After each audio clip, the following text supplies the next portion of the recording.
Alors le match opposant le FC Lorient au FC Metz vient tout juste de se terminer sur le score de 3-2 pour le FC Metz, tout simplement. Qu'est-ce que vous avez pensé de cette rencontre? Rencontre très compliquée, bonne première mi-temps avec du jeu, des occasions. Ça a bien combiné, franchement on a regardé du beau football pendant cette première mi-temps, mais bon, seconde mi-temps complètement inexistant. Voilà, il y avait plus de déplacement, plus de combinaison, rien du tout. On se prend 2 buts qui sont totalement évitables, dont un penalty. Donc pour moi, non, très mauvais match de la part de l'ensemble de l'équipe et voilà, et j'espère qu'on se relèvera, quoi. Oui, comme il a pu le dire, on remarque un changement de mentalité un peu à la mi-temps. Au début déjà on prend le premier but au bout de 42 secondes de jeu, il me semble. Donc là on commence déjà à être un peu inquiet, on se demande un peu comment le match va se passer et tout ça. Et au final on voit une équipe avec de la réaction, qui va chercher offensivement, qui va égaliser à la 6e minute, et après on marque vers les 20e je crois. Donc à la mi-temps on se dit que on a encore des occasions, donc à la mi-temps on se dit que on ne peut que gagner ou au moins prendre le point du nul. Et en deuxième mi-temps c'est une autre équipe qui sort des vestiaires, une équipe un peu amorphe, sans réaction. Et on est complètement dominé par un Metz pas forcément flamboyant, mais je sais pas, on aurait dit une équipe sans réaction. On concède 2 buts, ouais, comme il a pu le dire très bêtement. Alors comme tu le dis, hein, donc, on a vu du bon et du moins bon. C'est le 4e match consécutif sans victoire pour le FC Lorient. À l'issue de cette 13e journée, si Lyon s'impose ce soir, Lorient pourrait être relégable. Est-ce que c'est inquiétant? Franchement ouais, c'est un peu inquiétant parce que au final on est à la place qu'on mérite en soi, parce que dans le jeu on n'est pas meilleur qu'aucune équipe de Ligue 1. On voit les équipes normalement de notre championnat comme Clermont, la Metz, même Le Havre, Nantes. Au final on perd tous ces matchs importants et les points qu'on grappille, on va dire, contre des équipes plus hautes au classement, c'est un peu des miracles en soi. C'est des matchs nuls arrachés en dernière minute, dernière seconde, des victoires où on domine pas, on est dominé et on gagne quand même. Donc ouais, franchement très inquiétant pour la suite. Moi personnellement je trouve effectivement que c'est un peu inquiétant, mais bon, on est quand même qu'à la 13e journée, on a encore pas mal de journées pour essayer de se racheter. Il y a d'autres matchs contre ces mêmes équipes. Après c'est vrai qu'effectivement les équipes qu'on aurait dû vaincre pendant toutes ces premières journées là, là on a fait que les perdre en fait. Et du coup c'est vrai que les seuls points qu'on a réussi à grappiller c'était contre les grosses équipes, en faisant contre Lille notamment avec une grosse performance, mais autrement voilà, c'est très très compliqué en fait. Et voilà, je suis pas très inquiet, mais parce que il reste encore pas mal de championnats, mais c'est vrai que là sur ce qu'on a vu depuis le début du championnat, ouais, ça fait un peu peur, quoi. Donc il va falloir qu'ils se remuent un peu, qu'ils essayent de mieux jouer au football et après on verra bien. D'accord. Alors selon vous, les solutions pour redresser la situation se trouvent en interne, ou alors il va falloir chercher dans le mercato des éléments pour améliorer cette équipe?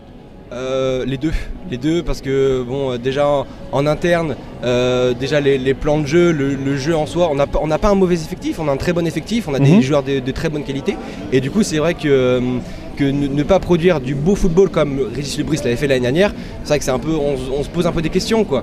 Et c'est vrai que, mais oui, il y a des postes effectivement aussi qui sont à renforcer pendant le mercato, notamment en attaque. Avec on va pas pouvoir faire une saison complète qu'avec Kroupi et Dieng, ça risque d'être très compliqué.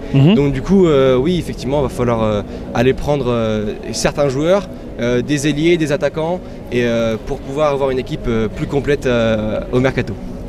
Les problèmes c'est aussi en interne et au mercato que ça peut se régler. En interne peut-être un changement d'entraîneur, après à voir qui ça pourrait être, mais on a l'impression qu'il y a quelque chose qui s'est cassé entre cette saison et la saison dernière du coup, avec pas la même mentalité, pas le même jeu proposé, pas les mêmes envies, je sais pas, et ça fait que les joueurs, on dirait, on a quand même des joueurs d'expérience comme Bakayoko, Benjamin Mendy, Laurent Bergel même, et on les sent même on les sent un peu inconscients de ce qui arrive au final.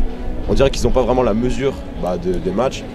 Donc peut-être que le recrutement passera par des joueurs encore d'expérience pour encadrer les jeunes, parce que comme il a pu le dire, c'est vrai que Kroupi et Dieng, Doucouré, c'est pas des joueurs mentalement préparés à jouer un maintien dans un club comme le FC Lorient. D'accord. Alors justement, tu as parlé d'une équipe méconnaissable entre la saison dernière et la saison actuelle. Alors le fait qu'il y ait eu justement beaucoup de départs, tels que Terem Moffi, Ouattara, et d'autres, j'en passe, est-ce que c'est pas de nature à perturber l'effectif? Ouais, c'est sûr que ça peut perturber l'effectif, des changements de joueurs importants. Moffi, Ouattara, eux deux, c'est plus de 15 buts il me semble, un nombre de passes D incroyable. Même le départ de Lefebvre en soi, ça reste un cadre et c'était un peu le chouchou du vestiaire je pense. Sur le papier les joueurs qu'on remplace, c'est quand même du Dieng, c'est quand même du Febvre, donc c'est des joueurs qui pour Lorient sont d'un gros statut, mais c'est vrai que je sais pas, on les sent pas totalement intégrés dans l'effectif comme pouvaient l'être Mofi ou Ouattara ou Lefebvre du coup. Personnellement, oui c'est vrai que la perte a fait beaucoup de mal, on l'a vu notamment en seconde partie de saison, la saison dernière, qui a eu beaucoup moins de bonnes performances etc. Il y avait Dieng qui a eu beaucoup de mal à s'adapter aussi.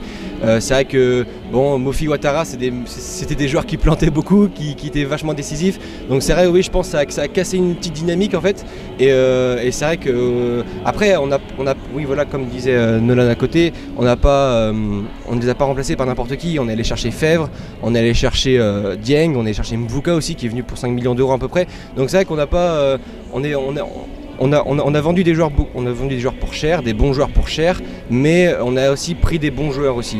Donc c'est vrai que, mais voilà, vendre des joueurs et chercher des joueurs, c'est pas la même chose. C'est pas sur FIFA non plus, c'est pas voilà.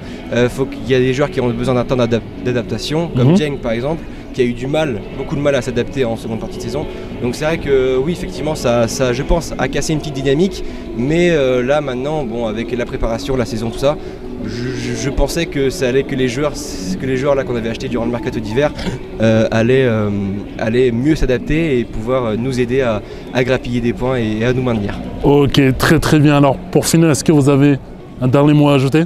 Peut-être qu'on restera toujours derrière l'équipe, même si en ce moment c'est un peu compliqué. Mais après aujourd'hui il y a eu une scène un peu dure entre le COP et les joueurs du coup, avec en quelque sorte une fracture, mais je pense que tout ça, s'il y a un changement de mentalité, d'équipe montrée, un esprit plus combatif, je pense que ça va vite se ressouder parce que les supporters de Lorient sont quand même très, très attachés au club, donc je pense que ça va le faire. Très très bien, écoutez, je vous remercie beaucoup. C'est bon,